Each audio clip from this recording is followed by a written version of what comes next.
Olá, queridos amigos, queridos irmãos, queridas irmãs, sejam todos bem-vindos a mais uma live do canal Estudar Kardec. E hoje vamos trazer aqui um amigo especial. Ele, para quem gosta de pegar no meu pé e brincar comigo, que eu só trago mineiro, eu vou trazer um mineiro, mas só que ele não mora em Minas Gerais, né? Normalmente o pessoal brinca muito comigo, diz que é o canal dos mineiros. Mas hoje eu estou trazendo um mineiro, nasceu em Minas Gerais, hoje não está lá, mas está morando em outro lugar. Ele depois conta para vocês aí de onde ele está. E vamos trazer hoje o nosso amigo José Otávio, que vai trazer o tema A Prece e o Espiritismo. É um trabalho muito legal e eu espero que todos vocês gostem. Não se esquecendo que o canal apoia, contribui, divulga a Fraternidade Sem Fronteiras. Então, peço sempre a todos vocês, não esquece de dar o like, não esquece de dar uma olhadinha lá no site da Fraternidade Sem Fronteira, ajudar os nossos irmãos lá da África, que eles estão precisando muito agora, principalmente quando eles começaram lá a fazer novos trabalhos estão surgindo, novos campos de trabalho estão surgindo lá para o nosso amigo. E eu peço a todos vocês, aqueles que puderem, que tiverem condição de contribuir mensalmente, nós temos aí uma contribuição mínima de R$ 25, que pode ajudar em pouco a cada um deles lá a fazer o seu trabalho, ok? Mas, fora isso, vamos trazer aqui logo o nosso convidado e depois a gente passa para a nossa reflexão diária antes da abertura dos trabalhos. José Otávio, seja bem-vindo ao canal Estudar Kardec e já de início te agradecendo por ter aceitado o convite de passar aqui alguns minutos com a gente, onde nós vamos falar hoje sobre a prece, né? Que é um assunto muito importante. E é de costume do canal também deixar o convidado se apresentar, ok? A bola agora, por enquanto, é tua. Boa noite, meu amigo Jorge, a todos os meus amigos do Rio de Janeiro, estado tão querido ao meu coração. Meu nome é José Otávio Aguiar, eu pertenço e desenvolvo minhas atividades aqui em Campina Grande, na Paraíba, junto à Sociedade Espírita Joana de Ângeles. E nessa Sociedade Espírita Joana de Ângeles eu realizo uma palestra mensal, mas realizo também outras atividades no interior da Paraíba, também em Pernambuco, também no Rio Grande do Norte, e com mais esporadicidade no estado de onde eu venho, que é Minas Gerais. Eu nasci na cidade do interior da Zona da Mata Central de Minas Gerais, chamada Upá, e fui para Belo Horizonte cedo, onde me formei nas lides do Espiritismo, muito sob os auspícios de dois grandes amigos, a preparação dessas mãos, Dona Duca Xavier, Dona Raimunda Bambini Xavier, sobrinha do Chico Xavier, diretora da Fraternidade Herdeiro de Jesus, lá na rua Sete Lagoas, lá perto do muro do Cemitério do Bonfim, em Belo Horizonte, e o seu Honório Onofre Abreu. Né? E junto a esses dois amigos, eu conheci muitas outras pessoas, né, que formaram e fizeram que eu tivesse o que eu sou. É muito com base, então, nessas reflexões que nós desenvolvemos, temos também aqui, mensalmente, uma atividade num lar de idosos, que fica 5h30 daqui, na cidade de Cajazeiras. Então, nós fazemos inicialmente lá os estudos, a palestra, sempre com um tema, e depois as atividades da mediunidade de cura, depois uma reunião mediúnica. Né? É uma programação mensal. Eu sou professor da Universidade Federal de Campina Grande, professor de História, e eu vim para cá no ano de 2005. Eu antes era professor lá em Belo Horizonte, na PUC Minas, né? Uma série de outras faculdades, e me tornei professor aqui da Universidade Federal de Campina Grande. Bom, eu sou essa pessoa que está falando com vocês, é um prazer muito grande falar com vocês. Nós vamos hoje desenvolver esse tema para nós tão importante, né? Tão cotidiano, tão entrelaçado, inseparável das nossas relações com a vida, que é a prece, né? Tão enraizado nas nossas tradições de intimidade com a divindade. Eu tenho duas crianças, duas uma de 8 anos e uma de 12 anos. Ambas fizeram aniversário agora no fim do ano. E algo que eu procuro ir dentro delas é que elas tenham enraizado no coração uma relação, enraizada essa relação com Deus, uma relação de intimidade. Eu queria começar a minha fala, a minha reflexão, muito a partir disso, pensando que há outras formas de espiritualidade, de interioridade, de concentração, de prece e de meditação. Nós evocamos aqui pelo menos 4 palavras diferentes, né? Nós formos, por exemplo, uma tradição que me é muito cara, porque eu cresci muito próximo à tradição japonesa, depois, mais tarde, me entrelacei muito com a tradição chinesa, né? Eu vivo muito no mundo das artes marciais. Não dos esportes de luta, mas das artes marciais mesmo, na forma tradicional do termo, né? Eu escrevi vários livros, por exemplo, sobre história da arte marcial chinesa. Eu dou aula de história do Japão e da China. É uma das minhas áreas de dedicação. Então, eles têm uma série de tradições herdadas da Índia e desenvolvidas lá, ou que tiveram origem lá mesmo, que são tradições de interioridade diferentes dessa prece a qual nós nos referiremos aqui, né? E nós temos a prece espírita como uma prece marcada pela emoção. Essa é a marca da tradição das 3 revelações. A tradição da primeira revelação entrega uma forma de espiritualidade em diálogo com um Pai que é único, que unifica as nossas emoções, né? Que nos mostra que nós somos um com os outros. Tem uma mensagem no livro 4, Livro dos Espíritos, que nos ensina muito a pensar nessas contribuições. É a mensagem do apóstolo Paulo. Trata-se de uma mensagem póstuma do apóstolo Paulo. O Livro dos Espíritos, como os livros do século XIX com muita frequência o faziam, ele é dividido em 4, né? Então, no livro 4, ele começa, logo ao começo do livro 4, essa mensagem póstuma do apóstolo Paulo, em que ele diz assim: habitar para a unidade divina e o fim da humanidade. Para tal, 3 coisas são necessárias. Veja bem, vamos esmiuçar, fazer um miudinho aqui dessa mensagem. Gravitar, né? Então, sabe aquela pergunta de adolescente? Eu não pedi para nascer, e eu nasci. Aí ela poderia ser ampliada, odontológico maior, né? Por que eu me tornei ser? Como diz o Al-Rumi, grande sábio, né? Quando nasceu para o mundo, muito bonito dele. E ele fala, né, que é pelo mineral, pelo vegetal, pelo animal, acordou no homem e um dia estará com o ano.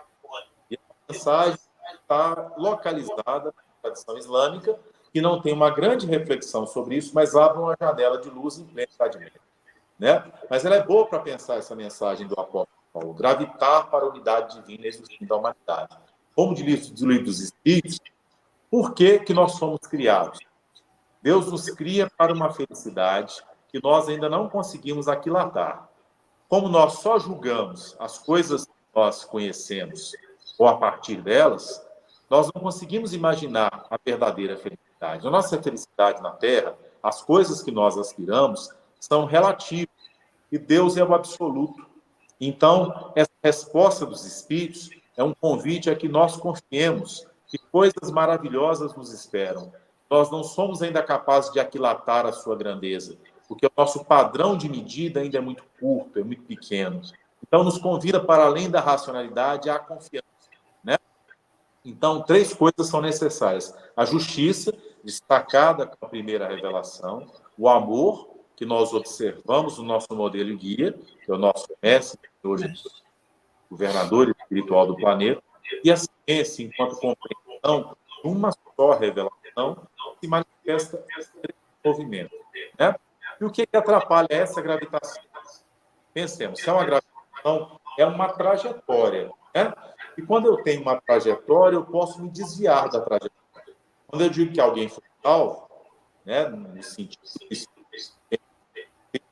alguém estava numa trajetória errada e alguém vai e corrige a trajetória. A pessoa volta para a gravitação. Porque se eu gravito em direção aos materiais, eu estou gravitando na direção errada. Há coisas que vão... Se eu gravito em direção à minha identidade, eu estou gravitando em direção a agregados de duração pouca, né? Todos os elementos de socialização dessa minha vida a forma como eu me chamo, a minha orientação de gênero, a minha nacionalidade, a minha profissão, o estado em que eu nasci, todos eles são relativos, referentes a essa encarnação e as condições que, como aquarelas na chuva, como diz a música Toquinho, se descolorirão, né? Quando você desencarna, você guarda ainda algumas impressões dessas identidades, mas há uma identidade maior. É a essa identidade que o apóstolo Paulo está se referindo. Livro 4, livro gravitar para a unidade. Então, lá na Torá, você vê assim, a primeira revelação, ouve, ó Israel. Ele está falando a toda a humanidade, né? De toda a humanidade. O Senhor, vosso Deus, vai muito além do número, né? A ideia de que há uma lei, há um direcionamento no universo, e nós caminhamos para a unidade. Tinha um jesuíta fantástico, deixou uma obra muito legal, chamada Teilhard de Chardin, que falava que tudo que sobe, unifica, né? Então, se a gente está enxergando as coisas em todo lugar está Deus. Quando você vai, por exemplo, ao livro, dentro daqueles... Ô Zé, deixa eu só deixa eu te interromper só um minutinho. Tá dando uma falha no teu microfone, agora no finalzinho, ele deu uma falha no teu microfone. Dá uma ajustada nele. Ó, agora deu certo? Tá me ouvindo bem? Agora tô. Ah, ótimo. Beleza. Eu aproximei um pouco mais aqui, né? A gravitação da voz. Então, lá no livro Paulo e Estevão, a gente vê uma reflexão interessante também nos Atos dos Apóstolos, tanto o livro Paulo e Estevão quanto os Atos dos Apóstolos nos remetem aos tempos iniciais do cristianismo, portanto, tem grandes lições a nos dar. Então, o apóstolo Paulo se refere aos santos na casa de César. Vamos pensar que o César dessa época era o próprio imperador Nero, de triste memória, né? Responsável pela condenação de Pedro, pela condenação de Paulo. Mas, quando Paulo se dirige à casa de César, lá na casa de César há enviados de Deus. Eu sempre digo isso à pessoa que pensa que o bem está de um lado ou do outro, né? Mas Deus unifica. Então, se você pensa que no mundo ocidental só existe a verdade no mundo ocidental, você está equivocado. Se você pensa que lá na igreja evangélica não há enviados de Deus, você está equivocado. Entre os budistas, entre os nossos irmãos católicos, ninguém fica órfão, né? Então, essas pessoas, elas entram em posto-chave, garantindo a presença da divindade até nas instituições corrompidas. Ali você tem alguém que serve a Deus, porque ninguém fica órfão. E, principalmente, é ali que você tem, né? É ali que eles são mais necessitados. Então, a unidade é nesse sentido, né? E o que é que nos afasta dessa gravitação certa? Que não é em direção, vamos voltar, à nossa personalidade, à beleza do corpo físico, às moedas, aos bens amoedados, né? Nem às nossas convicções políticas daqui ou dali, nem aquilo que a gente acha temporariamente que é melhor. É em direção a um bem que é transcendente e que nós não conseguimos reconhecer com julgamentos exteriores, porque está mais fundo, mais profundo, e a gente tem que subir para reconhecer essa unidade, né? E é essa unidade que é o nosso objeto de veneração, porque ela representa a divindade, que se expressa em todas essas formas de vida, né? Vou dar outros exemplos para frente, mas vamos pensar o que o apóstolo Paulo nos fala, nos afasta dessa gravitação certa, né? A injustiça, a ignorância, né? Então, é interessante. E o ódio, o desamor. Então, quando nós nos afastamos desses três sentimentos, que podem ser resumidos e sintetizados nas três relações, uma só, né? Nós perdemos a gravitação correta. Uma das formas de retornar a ela é quando nós nos reconhecemos filhos de Deus e buscamos ao nosso Pai com um caráter de intimidade, que é diferente de uma oração, que eu comecei a palestra falando dela, a nossa aqui, que é uma oração meditativa. Por exemplo, eu posso fazer uma atitude meditativa de atenção aos meus pensamentos. Eu faço meditação em que eu me concentro na minha respiração, eu penso na essência de todos os seres, eu penso em Deus, ou eu penso a natureza búdica, e eu uso a minha concentração para estar no aqui e agora, eu começo, então, a perceber melhor o ambiente que eu estou. Isso é meditação. Tem várias formas. Você tem o zazen, você tem a meditação dos yogis, com as suas respirações, né? Algumas delas são, inclusive, devocionais. Tem a Bhakti Yoga, por exemplo, né? É devocional. E você tem o Zen, que é praticamente quase ateu, né? Uma atitude de reverência à natureza búdica de todos os seres, mas sem uma divindade que serve como referência. É diferente, portanto, não é menor. Veja bem, é uma forma de espiritualidade, concentração, interioridade diferente dessa prece que o Espiritismo vem nos chamar a atenção para ela. A raiz dessa tradição, dessa prece, vem da primeira revelação, que é uma prece que você, quando criança, fazer no Espiritismo. Se você era católico, então, tudo bem? Está falando o áudio? Deu uma travada.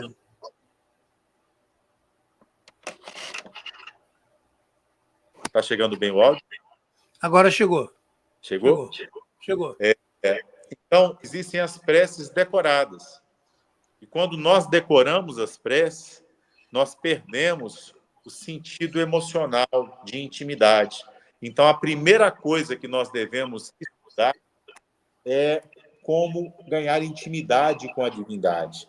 É a primeira coisa que eu ensino aqui para as minhas crianças na evangelização infantil.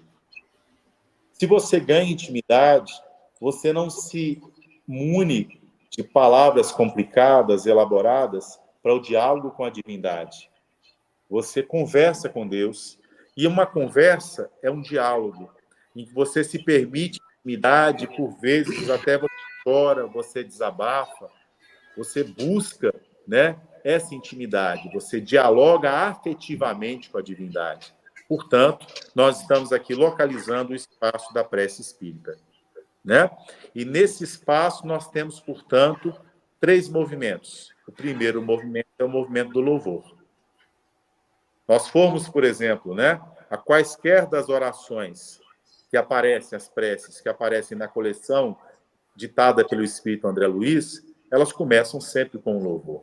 Nós formos ao único livro que o Francisco de Assis deixou, né? E a única prece que é dele, não sei se vocês sabem, né? Senhor, fazei-me instrumento de vossa paz, essa prece é do século XIX.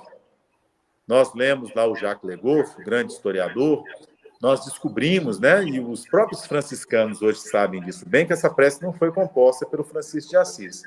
Mas nós temos uma outra, que é o louvor das criaturas. E ele começa fazendo justamente isso. Altíssimo, onipotente e bom Senhor. Então, ele localiza a divindade, ele louva a divindade.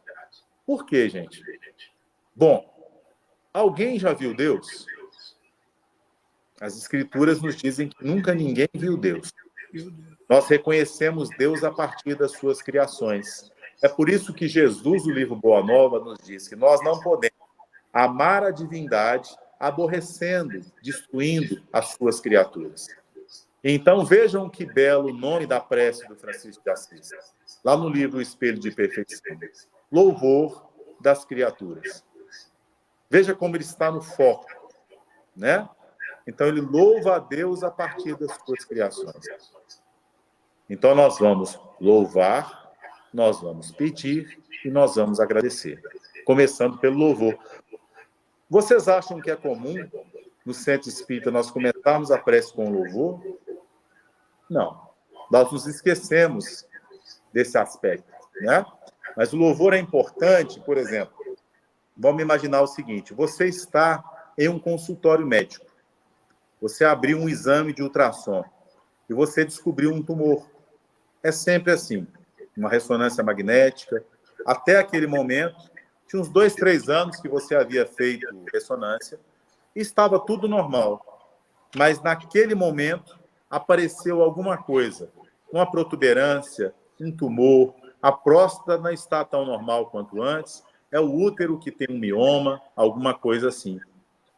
Nesse momento, passa alguém bem saudável na sua frente, que não está vivendo aquele drama do exame que você abriu, né? Essa pessoa que está passando na sua frente pode sair dali e sofrer um acidente, desencarnar.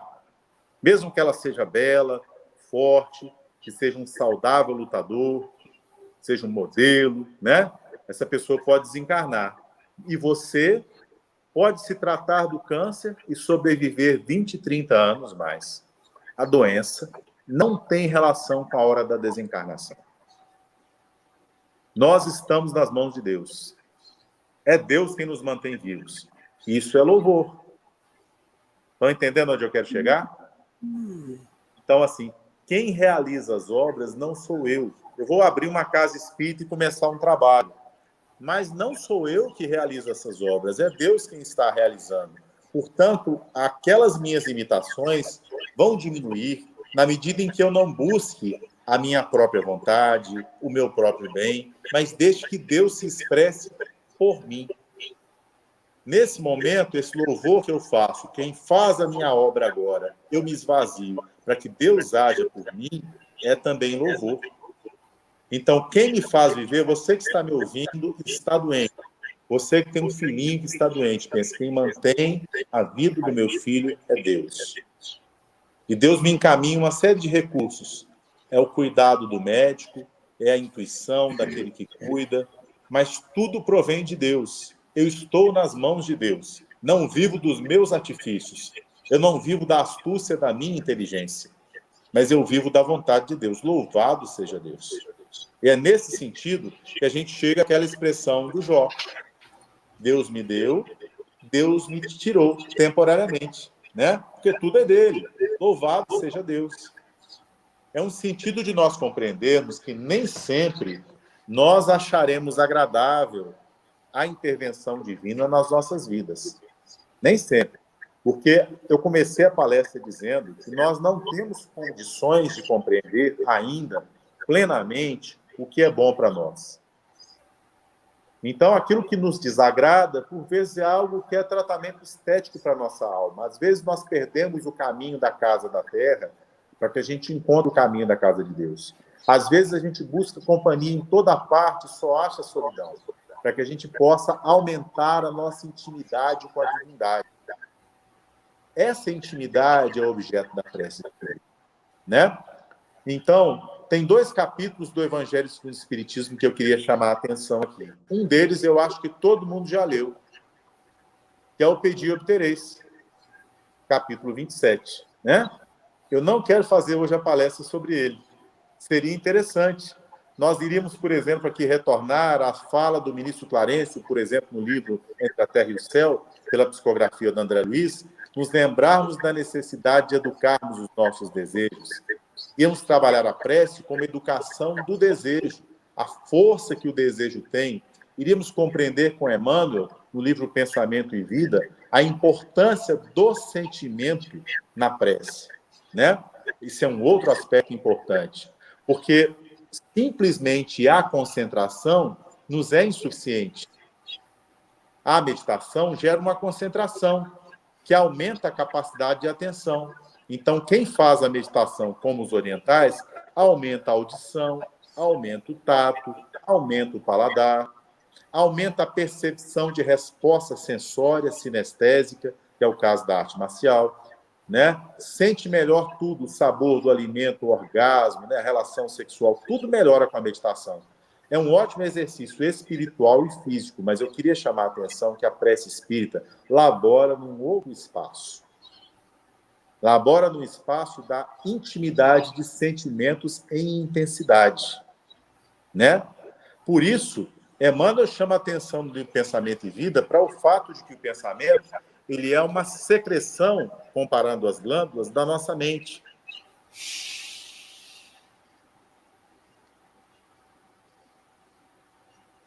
Nós influenciamos esse fluido. E então ele passa, ele retorna para nós, na intensidade. Então a prece espírita carece de intensidade de sentimentos, não só a espírita. A tradição que passa pela tradição cristã, e Jesus tem várias preces exemplificando isso. Ele começa louvando, né? A mesma estrutura de prece que os Espíritos nos passam no Livro dos Espíritos. Então, eu não quero ficar no capítulo 27, eu quero dar um pulo com vocês para aquele capítulo que eu vou defender aqui, que ele é a síntese de toda a doutrina espírita. Anteontem, eu fui visitado por um grande amigo. Eu moro em Campina Grande, eu fui visitá-lo lá em João Pessoa, ele estava por aqui. O Haroldo Dutra Dias, amigo de longa data, lá de Belo Horizonte. E aí eu conversando com ele, me lembrando de uma história que ele me contou. Foi a Paris, numa missão da FEB, para conversar com um grande especialista católico na Torá, na primeira revelação. E nessa conversa, ele dizia a esse especialista chamado Pierre Lenhart que tinha uma dificuldade muito grande no estudo da primeira revelação, necessariamente em entendermos o judaísmo, já que Jesus era judeu, os discípulos também o eram, né? E aí encontrar uma sistematização dos dogmas, das crenças judaicas, que essa talvez fosse uma característica do judaísmo. E o Pierre Lenhart disse, isso é uma ilusão. Para você entender a sistematização, o corpo, a estrutura da religião judaica, vá às preces judaicas, porque nós oramos conforme nós cremos. Olha que interessante, né? Então, aqui eu chamo de novo aqui, ó, o Evangelho segundo o Espiritismo, capítulo 28, né? Que é o capítulo coletânea de preces espíritas. Eu queria defender aqui que se nós formos esse capítulo, visitarmos todas as preces, nós teremos ali também a síntese de todo o Espiritismo, né? Daquilo que é a essência espírita. Essas preces não são preces decoradas, elas não são preces para que nós as memorizemos e fiquemos repetindo sem raciocínio sobre elas. É justamente o contrário. Elas são estruturas, nos ajudam a pensar, né, detalhadamente nas questões evangélicas que envolvem a nossa relação a partir da prece, né? Essa prece que move o lugar em que nós nos encontramos, nos transfere de lugar espiritual, transformando as pessoas para que as pessoas transformem as circunstâncias. Né? Nós temos lá, por exemplo, nos domínios da mediunidade, a descrição do sofrimento na família, uma irmã médium chamada Anésia. A Anésia dorme e durante o sono é orientada. Então, os espíritos comentam, ao retornar para a matéria, ela continuará vivendo todos os problemas que ela enfrenta. Isso é algo essencial para a compreensão espírita da vida. A oração transforma as circunstâncias em que nós estamos. Ela nos dá força para transformá-las, porque muda a nossa forma de perceber essas circunstâncias, né? Imaginemos Jesus preso e Maria solicitando a sua libertação na porta da prisão. Quem estava ao lado de Maria? A gente diz no livro há 2000 anos, né?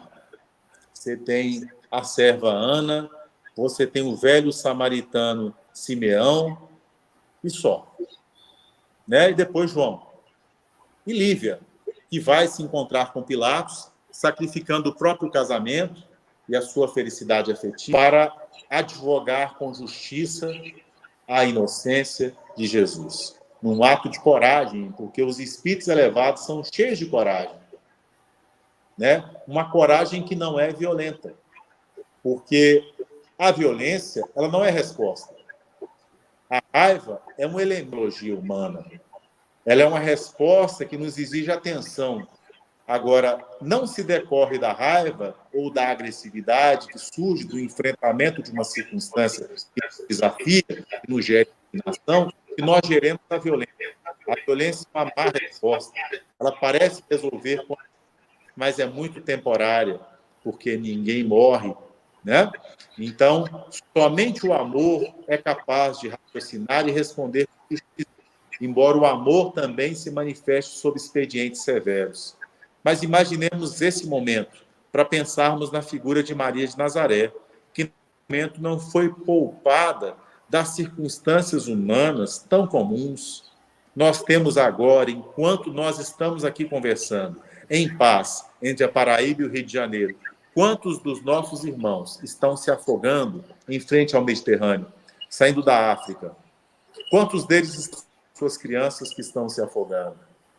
Quantos estão no interior da África, lá com meu amigo Wagner, na fraternidade, né, sendo atendidos por necessidades que nós nunca tivemos ao longo da nossa vida? Porque a fome é uma necessidade que não se esquece, né? E principalmente seres amados, a fome dos filhos, o choro dos filhos por fome, é uma experiência muito difícil.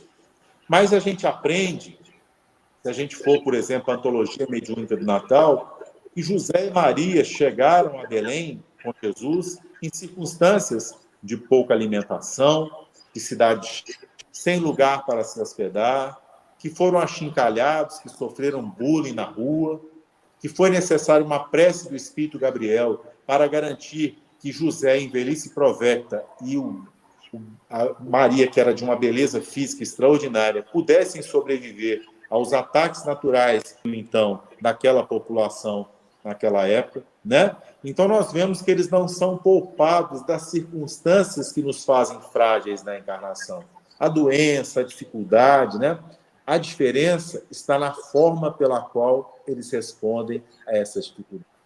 Jesus, por exemplo, volta em contato com a necessidade de mais trabalho, necessidade de atender mais pessoas. Ele sai da vida social, se recolhe e vai dialogar com o Pai, de forma que, por vezes, passa a noite inteira na montanha ou no bosque em prece.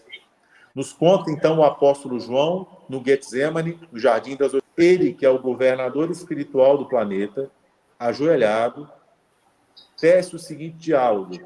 E o apóstolo nos conta que ele suava sangue, e um anjo o consolava. Pai, se possível, afasta de mim esse cálice, mas que não se faça segundo a minha vontade, segundo a tua. Então, o governador espiritual do planeta nos dá uma lição essencial, né? Sabedoria é fazer a vontade de Deus. Embora eu possa ter autonomia para agir nas questões essenciais, eu devo perguntar à divindade o que eu devo fazer e eu devo obedecer. Tá? Né? E aí a gente vê uma coisa essencial, que às vezes nas nossas preces nós queremos impor à divindade o que a gente tem que acontecer, o que a gente quer fazer. A gente não busca o que é de Deus, a gente busca o que é da gente. Então a gente se decepciona. Quanto mais vazio da gente a gente vai para a prece, a gente pode expressar o desejo, mas na medida em que a gente se eleva espiritualmente, o desejo é menos um desejo egoísta. Se a gente for, por exemplo, ao livro Ação e Reação, né? Se a gente fosse fazer uma síntese livre aqui de um conceito de mal, que é muito importante conceituar, por exemplo, o mal. É uma questão antiga. Como o Espiritismo conceitua o mal, como André Luiz conceitua, e os Espíritos Silas, por exemplo, no livro Ação e Reação. O mal é o bem só para mim. Vamos resumir assim? Pode ser para os meus também. Portanto, traz prazer, me atrai, resolve temporariamente uma série de problemas meus, parece resolver, mas é o mal, porque gerou prazer e bem só para mim. Então, todo bem verdadeiro ele é coletivo. Ele não é só para mim. Não sou somente eu, mas são também os outros. Então, aí a gente chega a um conceito essencial também para a prece. Da prece intercessória. Quando eu oro por alguém, me esqueço de mim mesmo, das minhas necessidades, né? Das minhas vantagens. E eu me esqueço totalmente de mim e oro abnegadamente por alguém. O Espírito de Verdade diz no Evangelho com o Espiritismo as duas qualidades a nossa elevação espiritual e a boa consecução do trabalho no Espírito, né? Devotamento e abnegação. Então, o devotamento é dedicação plena, com sacrifício próprio. E para isso, prestar abnegação, não esperar nada para si. Vamos, então, Evangelhos com o Espiritismo, para a gente materializar no livro um pouco o que eu estou dizendo, né? Primeiro, nós temos aqui uma corroboração do método de estudo que foi muito popularizado pelo meu amigo já desencarnado, Honório Onofre de Abreu. Ele chamava de Mildinho do Evangelho, mas, na verdade, aprendemos com o Espírito Emmanuel, a partir, por exemplo, lá do Padre Damiano, a sua encarnação no livro Renúncia, o estudo de pequenos trechos do Evangelho são, então, comentados, né? Que é aquele som ritual que você joga na água e rende, né? Então, você tem aqui, ó, oral, comentada detalhadamente, pedaço por pedaço, versículo por versículo. Logo depois, as sugestões de preces, também muito instrutivas para nós, né? Vou começar de algumas aqui. No início da reunião espírita, as pessoas sempre me perguntam, quando chegam O espiritismo tem rituais? A resposta é não. Por que nós fazemos prece ao início e ao final da mediúnica? Por que nós fazemos prece ao início e ao final da reunião pública? Nós estamos comunicando a Deus. Isso é uma regra boa, né? Você começa alguma coisa, você entrega, você encomenda a caridade. Senhor, que eu não faça segundo o meu ego, mas que eu faça segundo o que o Senhor acha que deve ser feito. Que eu seja intuído para atender às necessidades reais, e não aquilo que a minha obsessão, a minha tradição, os meus vícios me levam a fazer, né?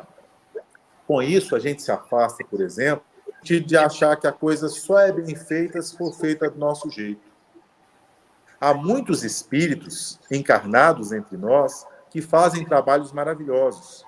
Nós não conseguimos perceber porque nós estamos muito narcisicamente concentrados na nossa forma de fazer. O narciso não é admirar a si mesmo somente, não. Não é porque ele admira a si mesmo. O problema do narciso é que ele não enxerga o outro. Ele só enxerga a si. Então, às vezes o outro está fazendo uma coisa de uma forma maravilhosa, só é diferente da forma que você faz. Aí você já empresta menos afetividade a ele, fazer é diferente, né? Então a gente tem que romper esse preconceito com a diferença, procurar o bem onde ele há, pelas ações, pelas suas obras, a gente reconhece, né? E se a obra é boa, trabalha com Jesus, ainda que não seja a nossa forma de fazer, ainda que não seja a nossa religião, seja o nosso modo de proceder, né? Vamos aqui, então, além da ideia das reuniões espíritas, né, que devem começar a terminar com a prece, oração para os médiuns. O médium, a mediunidade orgânica, né? Então, ela se compara com o ouvido absoluto. Eu tenho amigos que têm ouvido absoluto. Lembrei de um professor da UFRN, muito meu amigo, que ele não tinha paciência nenhuma em sala de aula, sabe?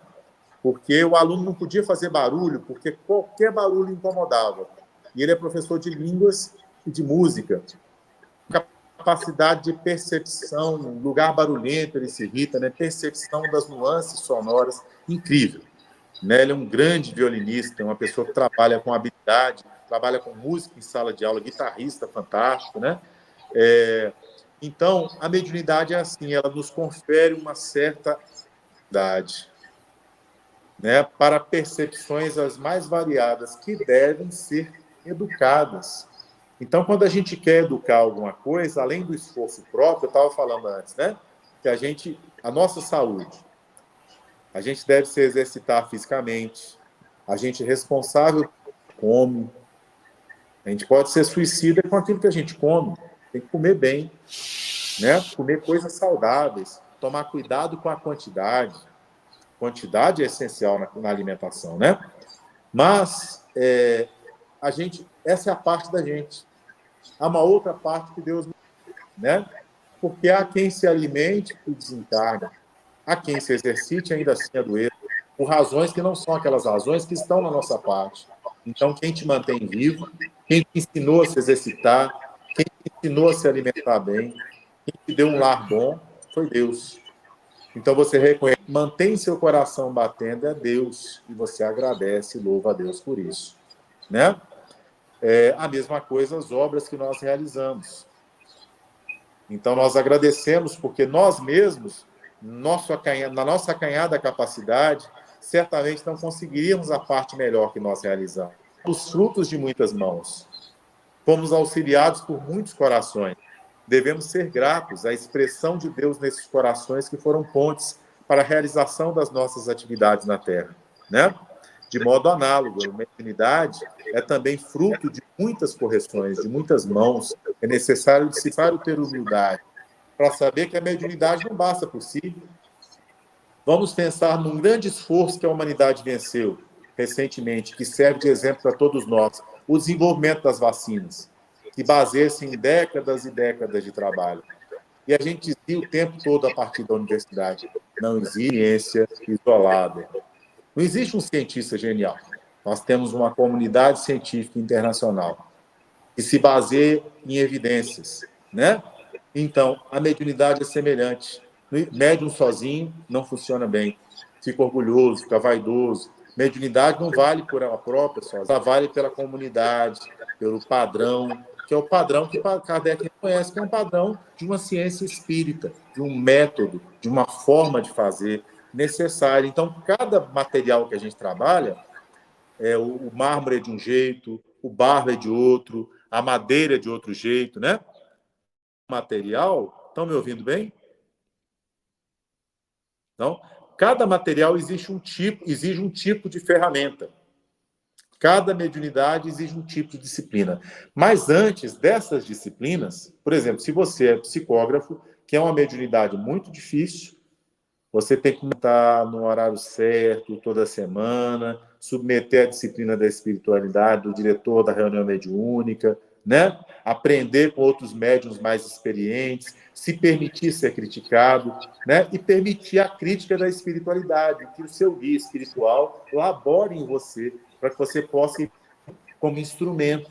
Para isso, a prece ajuda muito, né? Porque a prece ela melhora a nossa sintonia. Se você trabalha a consciência e você conhece o mundo espiritual, você, nesse mundo científico, muito poucas pessoas têm essas luzes, né? Mas se você tem, você tá. E você é médium naquela hora, né? Você pode ser intuído. E aquilo te ajudar a encontrar uma série de respostas para as questões que a ciência estuda a lei divina. A ciência descobre a lei divina já existente, as leis divinas já existentes. Então, na medida em que a humanidade merece, a gente, por exemplo, uma tecnologia de vacina. Lá na Idade Média, a dificuldade era gigantesca. No início do século XX, a dificuldade era gigantesca. Então, a gente pode orar pedindo inspiração. A gente vai unir o nosso trabalho à inspiração divina, que não prescindirá dos nossos esforços, dos nossos estudos, da nossa dedicação. Né? Então, essa associação entre o que nós fazemos e o que a prece propicia é essencial. A prece deve se tornar, portanto, cotidiana, né? A preceder cada um dos movimentos da vida que nós comunicamos a Deus e humildemente nos ajaezamos, vestimos a armadura do Espírito, a partir do qual nos resguardamos dos ataques espirituais daqueles que desejam um regresso, né? Não é difícil imaginarmos que há espíritos que desejam um regresso da humanidade. Nós temos, por exemplo, o desenvolvimento das tecnologias limpas. Quanta gente é contrária? Quando começou na Terra, tinha um tanto de gente que era contrário, né? Então, todo progresso, mas aquele que se opõe ao progresso, ele será esmagado pelo progresso. Né? O progresso não é uma escolha, ele é um caminho único, né? Mas é necessário, a pessoa que desenvolve o intelecto, ela está no caminho. A gente pensa, fulano é tão intelectualizado, mas ainda é um espírito materialista. Mas se ele começou a desenvolver o intelecto, ele está no caminho. Às vezes, o intelecto, quando ele cresce muito, ele se alia à maldade, à vaidade. Mas já é um caminho. Esse caminho ele já fez, né? Porque quando ele desenvolver a parte do sentimento, essa asa ele já vai ter desenvolvido. Então, nós devemos simpatizar com esses espíritos, né? Nós temos uma série de compreensões que nós temos no espiritismo que os nossos irmãos cientistas não têm, porque a ciência material deles não permite ainda perceber. Mas há vários outros aspectos em que eles são nossos aliados, em que eles dialogam conosco. É necessário situar cada um dos nossos irmãos no lugar onde eles estão. Respeitar os nossos irmãos que ainda não conseguem ter a percepção que nós temos. Seja ela sensibilidade religiosa, aquele nosso irmão que não consegue entender a reencarnação. E a gente não deve discutir com ele. A gente deve aproveitar aquilo que é bom. Pequenos nódulos na madeira não tiram a função do objeto. Né? É interessante porque há um conceito japonês que me ajuda muito a entender isso. A beleza só é possível perceber no movimento. Percebam que os grandes pintores com a beleza, porque eles conseguem dar emoção, impressão, ilusão de ótica de movimento. Às vezes você conhece uma pessoa e não simpatiza tanto com ela, mas na medida em que convive com ela, ela se movimenta na sua frente, né? E são movimentos espirituais também, você começa a perceber as suas qualidades, você passa a simpatizar com a pessoa. Então, o movimento é importante, né? Muito legal, é mesmo, rapaz. Olha, gostei disso aí. É mesmo. Às vezes as pessoas... Eu não vou com a cara do fulano. né? Eu não me simpatizo com ele. E quando você começa a conviver com ele, você fala, mas que cara legal, engraçado, né? A gente olha para ele e não diz que ele é assim. Rapaz, gostei. Esse E olha, é nós conhecemos Deus pelas suas obras, né? pelas Então, suas nós obras. também seremos reconhecidos pelas nossas obras, em movimento. Não Bacana, pelos gostei. conceitos, pelas belas imaginações, pelas belas preces que fizermos. Né? Embora a prece seja a preparação, ela é a ação nesse sentido, né? Mas a gente tem que partir para a ação. Quando a gente encarna, vai para o mundo espiritual, a gente fala dos erros que a gente cometeu ao longo das encarnações passadas, da última encarnação, geralmente, e a gente faz uma série de planos de melhoria, entende com muito mais largueza onde a gente errou, quais são os nossos defeitos, né? Mas a gente tem que reencarnar, a gente não foge disso. A gente tem que viver, né? A gente tem que fazer o movimento. Então, a prece precede o movimento, sem dispensar a necessidade. Né? Então, a gente vai ter que enfrentar a prova, a gente vai ter... E na prova é que a gente é levado ou não. Então, Maria, eu dei o exemplo de Maria por isso, né? Maria passa pela morte do filho, ela passa pela aceitação da gravidez de Jesus, depois a aceitação da despedida de Jesus, né? Da qual ela não tinha plena consciência espiritual, mas ela desenvolveu o sentimento da confiança. Ela tem fidelidade. Né? Então, essa fidelidade ajuda muito. Embora nós laboremos o Espiritismo com a prece raciocinada, é necessário que a gente compreenda que nem tudo a gente por que acontece. Né? Nesse aspecto, a gente tem que entender que Deus é bom. Então, a principal educação que a gente tem que dar para a criança, para ela dialogar com Deus, para ela aprender a conversar com Deus, que essa é a prece espírita, é entender que Deus é o bem, que Deus é bom, é infinitamente bom. E nesse bem infinirá. Então, ensine o seu filho, quando o papai e a mamãe não estiver aqui, quando o vovô não estiver cuidando de você, Deus cuida de você. Né? Foi isso que manteve os judeus no campo de concentração. Eles tinham uma esperança, eles tinham uma promessa. Então, com essa promessa, você tem alguém que está antes da sua família, que é representado, por exemplo, por alguém, mesmo personalidade, que está conosco antes da mãe, o anjo da guarda, o espírito protetor. Nós temos aqui, capítulo 28, Evangelho segundo o Espiritismo, oração pelo anjo da guarda, espírito protetor. Vamos à estrutura dela? Espíritos e benevolentes, mensageiros de Deus, que tendes por missão assistir os homens e conduzi-los pelos bons caminhos. Sustentai-me nas provas dessa vida. Veja que não pede para afastar. Dai-me força de suportá-las sem reclamar. Livrai-me dos maus pensamentos e fazer com que eu não possa dar entrada ao espírito que queira me induzir ao mal. E agora é muito importante, olha só. Esclarecer a minha consciência com relação aos meus defeitos e tirar-me dos olhos o véu do orgulho, capaz de impedir que eu os perceba e confesse a mim mesmo. E a ti, sobretudo, meu anjo guardião, que mais particularmente velas por mim, e a todos os espíritos protetores que por mim vos interessais. Peço tornar-me digno de vossa proteção. Quer dizer, não pede uma proteção que a gente não tenha feito por merecer. A gente pede que a gente possa se tornar digno. Conhecer as minhas necessidades, olha só, mas sejam elas atendidas somente se de Deus. Então, ao mesmo tempo, é um ato de submissão. É interessante, né? Você tem a oração aqui no capítulo 28, por quem está moribundo, preparando a pessoa para desencarnar, né? Mas você tem a oração de quem está desencarnando, que é um ato de submissão e preparação para a hora da ao sentir iminente o momento da desencarnação.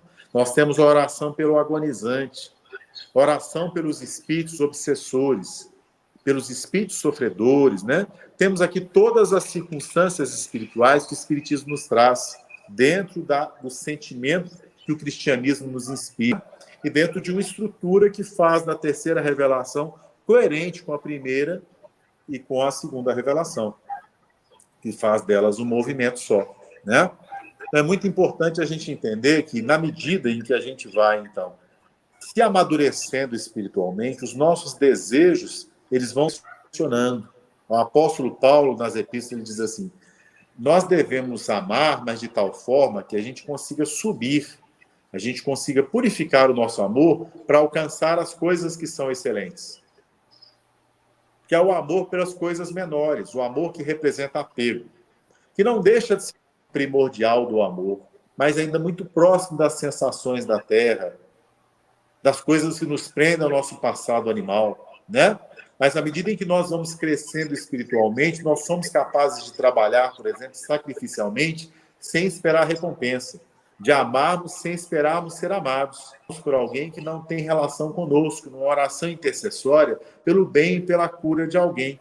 Isso sempre nos faz crescer. E aqui eu quero chegar a uma prece essencial desse capítulo 28. Olha só, Jorge. Oração de ação de graças pelo bem concedido a um desafeto. É diferente de uma oração para perdoar. É uma oração em que você está agradecendo a Deus, porque tem alguém que te tirou alguma coisa e ele recebeu um bem. Sabe o livro Paulo e Estevão, o Yoshedeb, quando o romano toma a terra dele e ele quer queimar a terra do romano, e o filho dele vai trabalhar para apagar o incêndio, é o Gesiel. O Gesiel achava o evangelho dentro da Torá, que ele não tinha nessa época ainda o evangelho. Depois ele vai encontrar, vai se tornar Estevão. Mas ele achava o evangelho dentro da Torá. O coração dele tinha olhos de ver e ouvidos de ouvir, né? Então ele age, né, pelo bem daquele que lhe faz o mal. Então aqui você tem esse exercício, ação de graças pelo bem concedido a um desafeto, que às vezes a gente vê, a gente se acha justo, que é uma medida muito tautológica, imperfeita, né? Se a gente se visse mais de perto, a gente ia ver que a gente não é justo, que ninguém. Tem uma série de aspectos da gente, né? Que eles não são nem um pouco louváveis e que, às vezes, os nossos inimigos conhecem, que nós mesmos não conhecemos ou não nos permitimos ver. Esclarecer minha consciência com relação aos meus defeitos, tirar-me dos olhos o véu do orgulho, capaz de impedir que eu os perceba e confesse em mim mesmo, né? E aí, a gente, às vezes, não se alegra, a gente fica enciumado do bem concedido a um desafeto, achando que ele não merece, né? É só Deus sabe quem merece. Então, a gente dá o crédito da confiança em Deus, que o que é nosso, o que é dele, e agradece a Deus, porque eu e ele somos... Você não prejudica ninguém sem prejudicar a si mesmo. Você não beneficia ninguém sem beneficiar a si mesmo. Nada é feito pelo outro, porque nós somos um. Tudo que sobe, unifica. O Senhor, vosso Deus, é um. Né? E o reino de Deus, a prece nos ensina isso também, ele nunca vem com a priori. Vocês acham que precisa haver paz absoluta na Terra para a gente estar no padrão do mundo de regeneração? Exteriormente, sim, mas você constrói esse padrão dentro de você. Né? Então, cada um de nós está numa morada espiritual, num padrão espiritual, né? Que corresponde sempre a uma sintonia, a uma determinada sintonia, né? Eram essas as reflexões que eu queria desenvolver aqui com os irmãos, inicialmente. A gente pode até, Jorge, me lembrar de mais alguma coisa, né? Mas, inicialmente, essas reflexões do nosso mês de dezembro aqui sobre a prece, aqui em Campina Grande, no nosso grupo de estudos. Não, eu não... Eu tive uma aula, acabei de ter uma aula sobre prece, e olha que eu nunca tinha ouvido igual. Eu já vi várias palestras sobre prece, mas não com um contexto tão forte. E você me fez, eu aqui, de público, está gravado, vai aparecer para todo mundo ouvir mesmo. Eu vou procurar, deste momento em diante, olhar com mais clareza as preces do Evangelho, porque simplesmente a gente tem o hábito de pegar, não é esse caso desse livro, abrir e ler. Parece linda, bonita, né? E você agora, por último, acabou de citar. Eu vou fazer uma prece para alguém que me prejudicou. E nem sempre as pessoas têm essa mesma entendimento. Outro dia um amigo me perguntou e eu francamente falei para ele, cara, não sei te responder. Ele falou assim, por que vocês espíritas fazem... Não, a início eu respondi, por que faz a prece no início e no final? Eu falei, cara, em forma de agradecimento. Aquele que nos deu a oportunidade de mais um dia estar ali presente, junto aos seus irmãos, e aquela velha frase de Jesus: aonde um ou mais de um estiver, lá eu estarei. Então, se eu puder estar com ele a todo momento, 24 horas na minha vida, eu vou estar de braço dado com ele. Quem não quer estar andando com Jesus? Aí ele pegou e falou assim para mim: mas tem uma falha. Eu falei: tem uma falha? Que falha? Foi essa falha que eu não soube responder. Ele falou assim: por que todo mundo começa a prece falando querido Jesus, em vez de falar querido Pai amado ou querido Deus? Eu falei: pronto, aí agora eu não sei falar, não sei te responder. Eu não sei se é hábito, né? Porque na maioria dos locais que a gente vai, as palestras que a gente ouve, normalmente se começa a prece assim: amado Jesus, né? Amado. A gente não fala amado Criador, amado Pai, né? A gente deixa um pouquinho. Isso interfere, ô José, em alguma coisa ou não? Como nosso governador espiritual é o padrão da divindade para nós, né? O nome pouco importa, sabe? Porque quando a gente se refere a ele, a gente está referindo a divindade. Tem uma parte no Bhagavad Gita interessante, o meu amigo Rossandro, amigo muito querido, lembrando ele aqui agora, uma música que ele fez, né? A partir de uma passagem do Bhagavad Gita. E o Krishna conversa com Arjuna e na conversa ele fala assim: você se importa quando as pessoas louvam outras e não a você? Ele diz: não, porque quando elas louvam outras divindades, é a mim mesmo que elas estão se referindo, né? Porque os avatares, e no caso do nosso Cristo planetário, Jesus, né? Ele representa para nós, é o porta-voz da divindade. Então, embora a gente não corrobore os católicos, como dizia Chico Xavier naquela entrevista para a Legião da Boa Vontade, Jesus espiritual do planeta, e ele dizia, com todo o respeito que nós temos por ele, não é o governador só da Terra, né? Mas não é o governador do sistema solar. Mas para nós na Terra, como formador demiurgo do planeta, como ele formou realmente esse planeta, capitaneou as tarefas de formação geológica e os períodos de evolução do planeta, né? Pensa nisso, e a gente pensa realmente que ele é a expressão mais próxima da divindade. Se a gente, por exemplo, que nós temos aqui na Terra, né? Pensar, por exemplo, que o anjo da guarda também está conosco antes da nossa mãe, geralmente é um espírito que está conosco preparando até a nossa encarnação, né? Nós vamos entender que essa, como dizem os nossos amigos indígenas, e isso eu gosto tanto, né? Quando você vai à ancestralidade, você vai se aproximando da divindade. E você vai aqui ver primeiro, né? Nossa ancestralidade maior é Jesus, como brinca o Haroldo, Jesus é a supernana da Terra, é o nosso educador, né? Então, quando a gente pensa em Jesus, os nossos irmãos católicos, quando pensam em Jesus, nem se refere à divindade, né?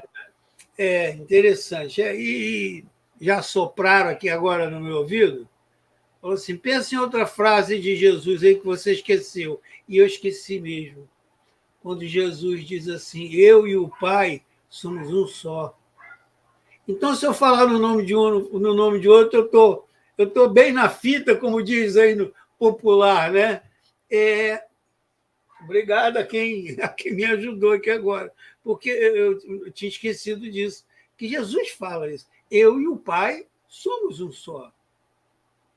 Então, se eu abrir a prece falando querido Jesus, ou abrir a prece, ou encerrar a prece, tanto faz, falando querido Deus amado, querido Pai, querido Criador, eu estou fazendo a mesma coisa, tanto com um quanto com o outro. Eu tenho por hábito, antes de pedir nas minhas preces, tanto a minha prece matinal quanto a minha prece quando eu vou me recolher para o sono, para deixar esse corpício aqui descansando e eu sair daqui, eu sou o último a pedir por mim. Eu nunca peço por mim primeiro. Nunca. É difícil. É muito difícil. Eu primeiro peço para o meu lar, para os meus filhos, para o meu vizinho, para a minha rua, para o meu bairro, para a minha cidade, para o meu estado, e vou gradativamente chegando lá em cima até falar por toda a nação, né? E, por último, eu peço sempre ao Pai: Pai, se sobrou alguma coisinha, o senhor olha por esse filho aqui, que ainda é um grande pecador, está em fase de crescimento. Nós somos espíritos milenares, mas com um aprendizado ainda muito pequeno.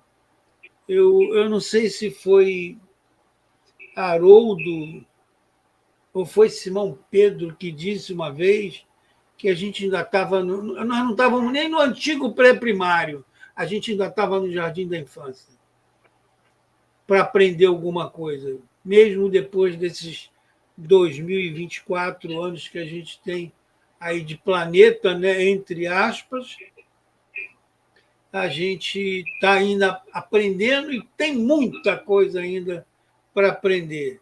Mas o tema que você trouxe hoje para a gente é valiosíssimo, é valiosíssimo.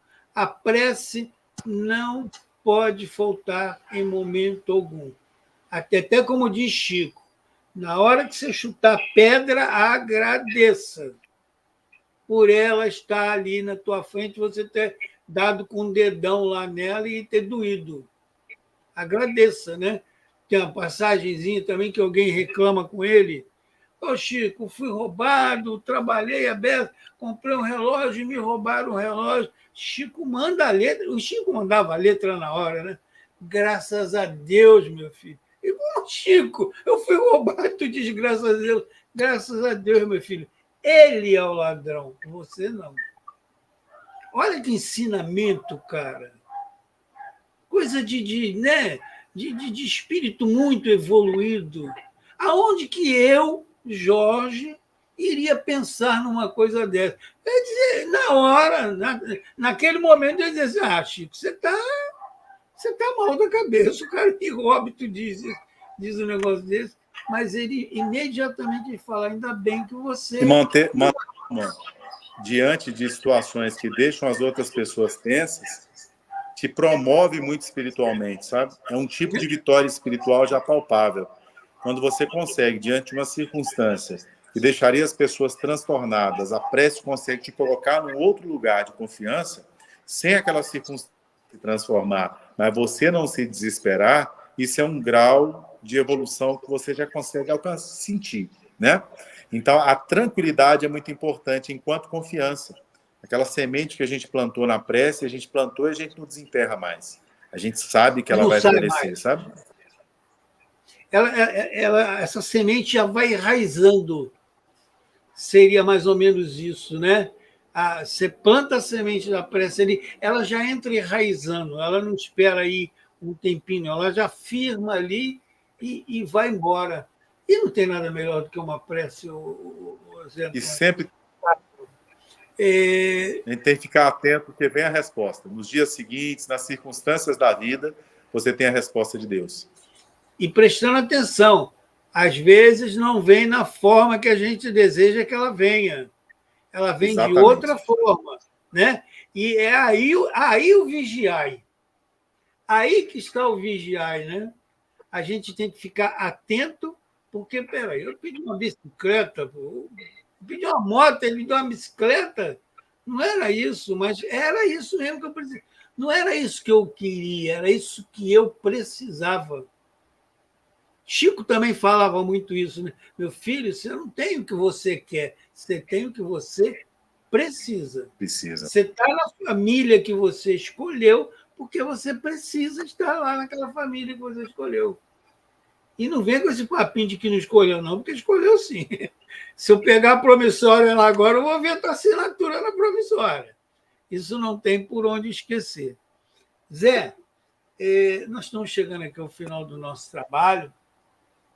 E eu é um prazer enorme, muito bom. Te agradecer esse tempo que você teve aí com a gente, aí, você que trabalha na atividade de educação, quando chega um certo momento, como agora, janeiro, fevereiro, você já está exaurido, né? Porque o trabalho é intenso e além do teu trabalho que desgasta muito a mente, você tem teu trabalho aí na casa espírita, com os amigos, com as viagens, e eu me sinto gratificante de ter tomado aí alguns minutos de você, Te agradeço muito de É coração. todo mundo de ver um conterrâneo mineiro também lá da Zona da Mata, né? Que é um negócio raro de encontrar. Eu tenho uns primos lá que de fato eu até não conheço lá em Ubá, não. Eu sei que moram lá, mas são primos dos meus tios que nasceram em Visconde do Rio Branco, porque a família toda é de Visconde do Rio Branco.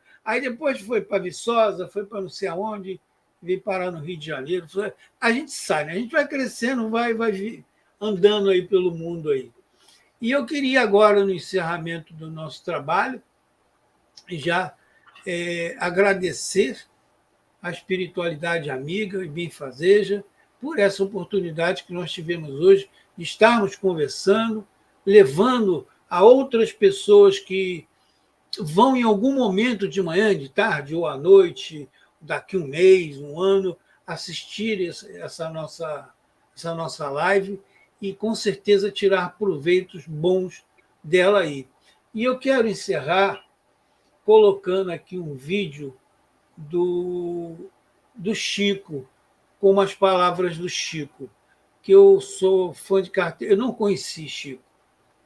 Eu tenho um coração apertado porque eu não conheci o Chico. Eu queria ter conhecido o Chico pessoalmente. Não era para ir lá beijar a mão dele. Eu queria ficar naquela fila. Nem na fila eu queria ficar. Eu queria ver de longe o Chico. Essa era a minha intenção. Mas eu vejo ele aqui dentro, né? Que eu acho muito legal. E eu separei aqui. Chama-se Cantiga do Perdão. É uma poesia que Chico cita. Eu não me lembro se é de Meimei ou se é... Deve ser Meimei, porque Chico gostava muito das poesias de Meimei. E depois desta Cantiga de Perdão, que é uma reflexão também, que eu falo para os meus amigos, é uma grande reflexão, a gente encerra o nosso trabalho hoje. E depois eu ainda falo contigo nos bastidores por alguns minutinhos, te roubo um minutinho lá nos bastidores lá. Queridos irmãos, queridas irmãs, que Jesus abençoe a todos vocês, abençoe seus lares, levando saúde, que 2024 possa ser para todos vocês um mundo de muita paz, de muita harmonia e de muito entendimento. Vamos ao nosso videozinho aqui. Não te iludas, amigo, por mais se expandam lágrimas contigo, todo lamento é vão. Tudo que tende para a perfeição, todo bem que aparece e persiste no mundo, vive do entendimento harmônico e profundo através do perdão. Perdão que lembre o sol no firmamento, sem se fazer pagar pelo foco opulento, a vencer dia a dia a escuridão da noite insondável e fria, e a nutrir no seu longo itinerário o verme e a flor, o charco e o pó, o ninho e a fonte, de horizonte a horizonte, quanto for necessário. Perdão que nos destaque a lição recebida na humildade da rosa, bênção do céu, estrela cetinosa, que ao invés de pousar sobre o diamante, desabrocha no espinho, como a dizer que a vida de caminho a caminho não despreza ninguém, e bela, generosa, alta e fecunda, quer que toda maldade se transfunda na grandeza do bem.